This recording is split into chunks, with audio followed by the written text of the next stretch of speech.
going on YouTube? Jimmy House here. Welcome back to the Jimmy House YouTube channel. Today we have a very, very special guest, Mr. Hillbilly Hammer, IBJJF world champion. We're the best jiu-jitsu practitioners in the world, bar none. I had the very special opportunity to work with him out here while he's in Austin, Texas, visiting and training under Team New Wave. We took him through a bit of the powerlifting slash mobility slash jiu-jitsu type of strength training workout. Worked on his form for squat, deadlift, showed him a few different things I think would play well into his guard game. Really, I just want to say thank you to Mr. Hillbilly Hammer for the opportunity, just because you work with a high-level athlete like this. One of the best things about it is their ability to draw parallels between their high level of jiu-jitsu understanding into the weights. And even though he doesn't have necessarily as much experience deadlifting or squatting as I do, he's able to make up for a lot of lost time with his understanding of how the body works, how leverage works, all those different things. So Mr. Hillbilly Hammer, what do you think about the workout today?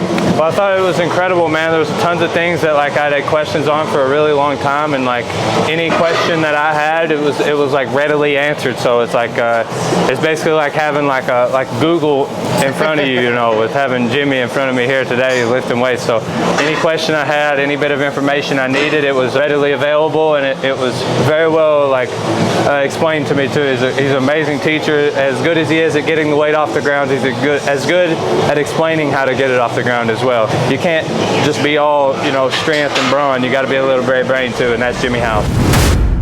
High bar, low bar, do you have a high bar? High bar? High bar, okay, cool. Yeah. And then the range of motion I typically try to go for is like the Olympic lifters, how they like. Good. Because I want it to assimilate kind of Good. passing. I prefer that. You know That's what I mean? awesome. Yeah. I don't like the power lifter type Yeah, no, I don't squat like that really much either. Well, let's see what your body weight squat looks like. Generally speaking, if I'm warming up for squat, I'll do like a timed body weight squat, like so, and then just work on putting a little bit of weight towards one leg over the other, go back and forth side to side, and then I'll just do some pulsating reps going out here for a 2-3 second hold, and then in and out, and drive some weight down on one ankle and then to the other, and just stay in this position for a given period of time to open everything up. This is going to be a great way to warm up the ankles, get some blood in the tibias, open up the hips, and in your case, even the toes. And then what I would do now is do maybe 8 or so reps pushing out super, super hard, excessively hard, 3 seconds or so, and then relax, having them come in, and then out, push excessively hard, flexing your glutes at the very bottom here, and then keep your chest upright. Focus on keeping your big toe down into the ground, so keep pressure forward on that guy. There we go, good.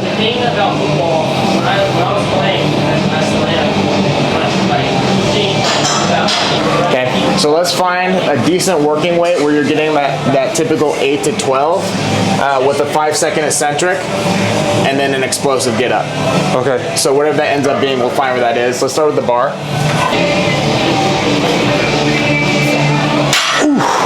Hello. One more. There we go. Let's go 3 more.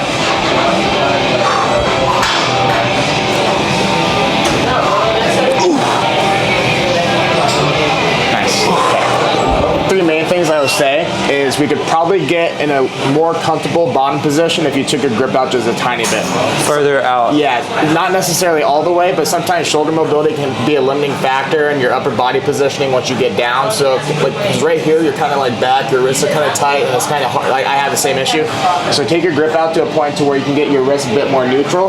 That way, the lower you go, your upper body positioning doesn't have to sacrifice in order for you to get down. Okay. Second aspect of that is when you're bracing, what's happening is you're bracing and your ribs are expanding just slightly.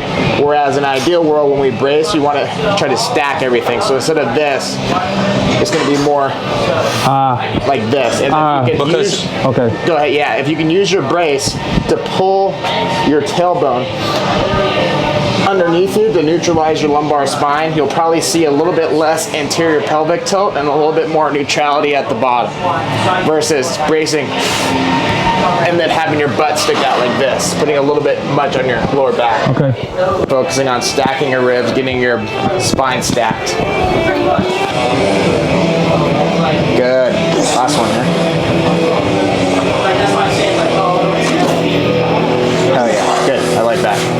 Yeah, so the head positioning is not a finite thing per person. It's just one of those things where if we drop our head positioning a little bit, sometimes it's easier to maintain that at the very bottom versus if we're up, that can kind of, depending upon our ankle mobility, cause this to happen at the bottom. Oh, so because the weight has to have somewhere to disperse, like as far as like where it goes through your body. So some people like looking straight down. I'm not one of those people. I like having like a downward slope in my eyes. Okay. But this allows me to be much more neutral versus here, where sometimes a lot of people get. So I do a brace of the chin,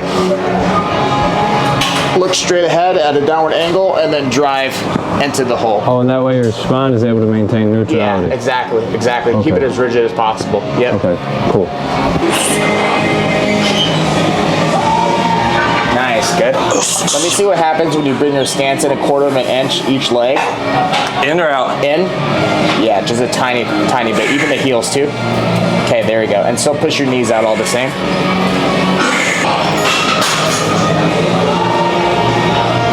Okay. Nice. Good. So you can tell me how you feel, but the reason why I made that initial switch, because I remember us talking about how you usually cave in. Yeah. So the reason why we did that is to make up for that. We brought it a little bit in with the way your feet are at the bottom there. Your joints are a bit more stacked than they were when you're a little bit wider, and it was just a little bit harder. I see it when you immediately when you did your knee started. Yeah, it was just a little bit because of how your body's made. Yeah. It was harder for you to stay stacked at the bottom of your initial stance, whereas when you brought yourself a little bit more underneath, it was easier for you to externally rotate at the hip in order to maintain a stacked knee and ankle over the top of the foot. How did that feel for you? It felt good, man. Okay. It felt good. Okay. The eccentric part is interesting because I kind of honestly forget. I'm so focused on keeping my hips in and like trying to like brace everything. All that. This is very new, so. Shoes would compliment you a lot, or even just like the elevated heel. Yeah. I think that I can do that with anything, right? Like I said, you can do that with anything. In fact, if you'd be willing to try, we can use the they used the other day for front squat for the same. There's a fitness pharmacy in there, doesn't he? Jesus Christ. Literally. One question, he just. You ever seen the Grinch? Yes. Jury duty, black now. Jury duty, black. It's like what you're like, but with like fitness, like with workout. here's a band. Yeah. You're like Oprah with this shit. My car is even worse. I'll be pulling out bars and shit. It's like, do I do curls? Different attachments. So you bring that over. Probably that one or that one. Damn it, Jimmy. There you go. Where's that out? That's good. That was back in the day. I could have worked that. And I usually like to, with all due respect, stick 2 fingers in and then practice pushing out against my fingers. If I have a hard time pulling out, then you know it's perfectly tight, right? Okay. All right. Oh, wait. He didn't get it. He just doesn't pull out. That's why I did it. Oh my God, bro. Mine with the belt, you don't necessarily have to take in as much air as you do just pinpointing your air.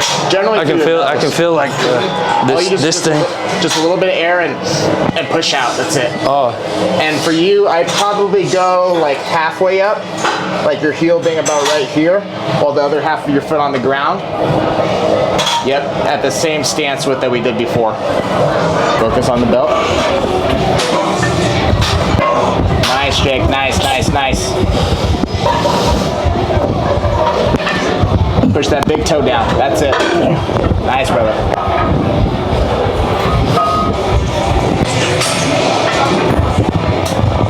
Good.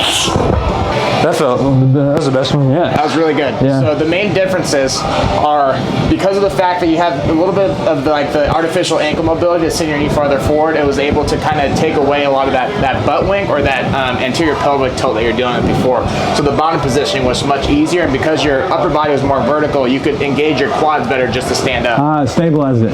And because of the fact now that you have that reference to press out against, naturally your upper body has to do technically less work, but it's just more rigid and and it just allows your legs just focus on getting up.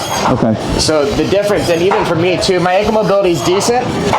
What my lower back does without the elevated heel is a little bit of tuck, versus when I'm elevated here, there's like virtually Yeah, nothing. that's just straight the whole time, like. Exactly.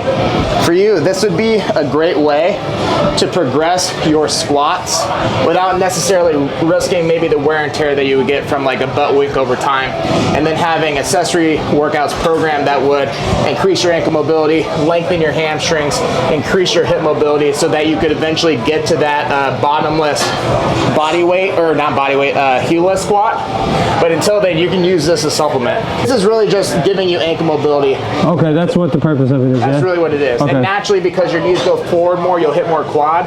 But the knees traveling forward more allow you to have a better upper body positioning, just more vertical. Yeah. Gotcha. So that's one of the main blessings of it.